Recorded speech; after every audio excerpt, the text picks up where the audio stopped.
Quickly on Kramatorsk. We have been getting these reports in, and you can see these pictures here. These are the aftermath, effectively, of a Russian attack on an area of the city popular with restaurants. And just to warn you, we are getting some distressing details in about what people there are reporting. Now, officially, 2 people have been killed, 22 injured. That's from Ukrainian officials. But as you can see by some of the pictures there, the extent of the damage, rescue efforts still ongoing. It's a restaurant and shopping area, city centre, basically. So as you can imagine, pretty busy.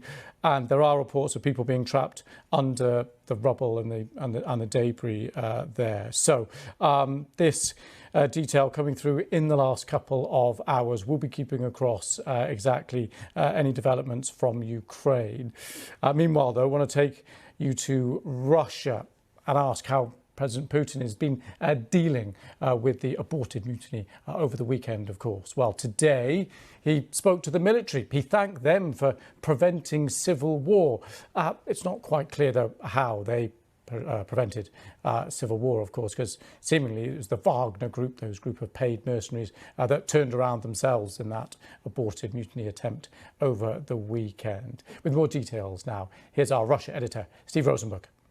Vladimir Vladimirovich Putin. At the Kremlin, it was pomp with a purpose. To remind Russians he's still in charge around here. Waiting for Vladimir Putin, 2,500 soldiers and guards. And the defense minister the Wagner mutineers wanted sacked. Having survived the rebellion, it was time to say thank you. You defended the constitutional order, the lives, security, and the freedom of our citizens. You have saved our motherland from upheaval. In fact, you have stopped a civil war. In fact, the reality was rather different. The Wagner soldiers, who'd been cheered on the streets of Rostov, had only stopped their rebellion after the Kremlin did a deal with them, promising not to press charges against them and their leader, Yevgeny Prigozhin.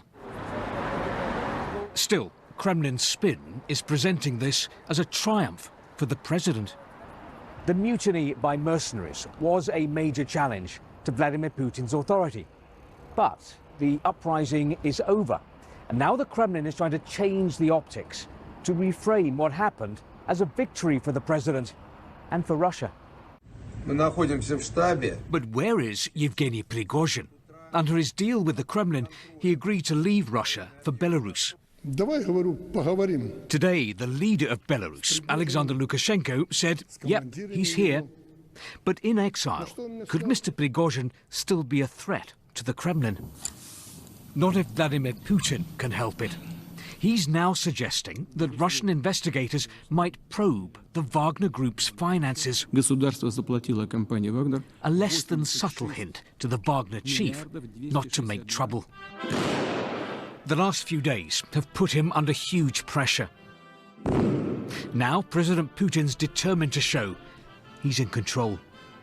Steve Rosenberg, BBC News, Moscow. And speaking just a short time ago, the NATO Secretary-General Jens Stoltenberg said the events in Russia over the weekend meant NATO would increase its commitment to helping Ukraine. We all saw the events in Russia over the last days. These are internal Russian matters, but what is clear is that President Putin's illegal war against Ukraine has deepened divisions and created new tensions in Russia. At the same time, we must not underestimate Russia. So it's even more important that we continue to provide Ukraine with our support. And I expect that our summit in Vilnius in a couple of weeks' time will send a clear message of our commitment. And our Eastern Europe correspondent Sarah Rainsford has been following developments from Warsaw. I think what we're seeing happening in Russia today is all about trying to rewrite the narrative and to reassert this kind of image of Vladimir Putin as a man in control. to try to suggest that throughout this crisis he was decisive and that he was on top of what was going on.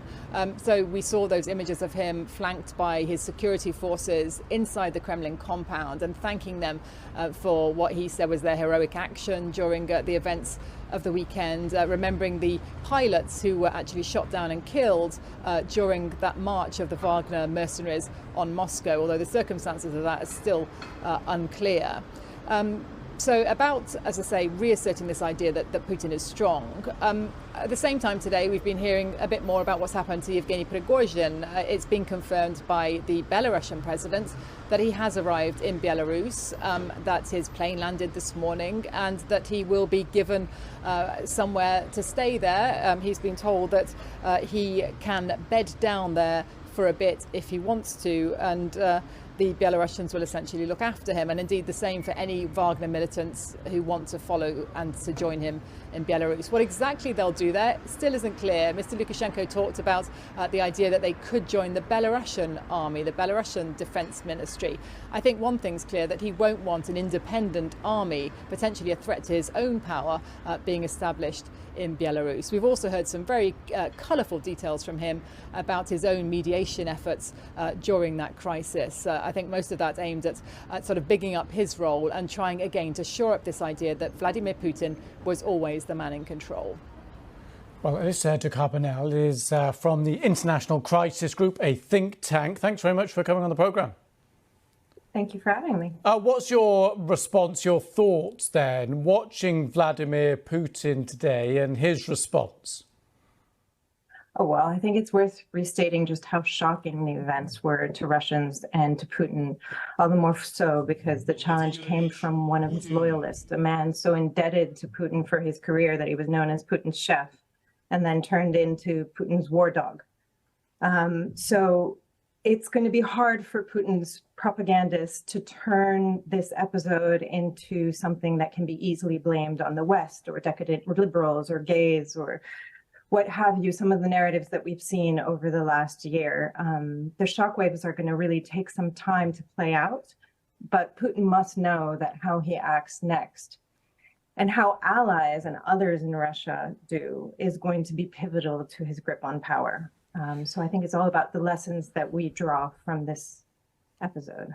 Okay, well, what about the treatment now and how he deals with the Wagner Group? So we know there are attempts effectively to integrate it into the regular army. People can, regular fighters can go to Belarus, they can go back home, or they can join the army. That leaves, though, still the leadership, Prigozhin. How does Vladimir Putin handle him now? Well, I mean, we know from history that Putin doesn't deal well with people who are perceived to betray him. And he really used the strongest language in his 2 video messages over the weekend. And on Monday, when referring to Prigozhin, there was no, despite Prigozhin's attempts to say that his challenge wasn't against Putin, that, he was probably calculating Putin would try to weigh in his feud with the military elite. Putin's response made the battle lines clear. So it's really hard to believe that he will just be able to live out his time in peace in Belarus. I think what we've seen so far is damage control. I wouldn't really want to be in Prigozhin's shoes at the moment. What do you think his next move is then? What option does he have? I'm not sure he has that many options. I mean, his military unit is being disbanded despite his most dramatic attempt to prevent that. As we know, Wagner is still involved in Africa. I mean, he really tried to make himself into a man who was essential to Putin and resolving all of the problems that Putin might have. But he seems to have overestimated how far he could go. But this in itself shows one of the flaws of Putin's system, which is that he's kind of above the fray, and he will allow this infighting to continue between, to keep his military brass on edge. Perhaps it was useful to have Prigozhin, but I think, he never expected us to see this. And it also shows one of the risks of a forever war, this instability within Russia that a continued fight might bring. And going back to Vladimir Putin, longer term, you said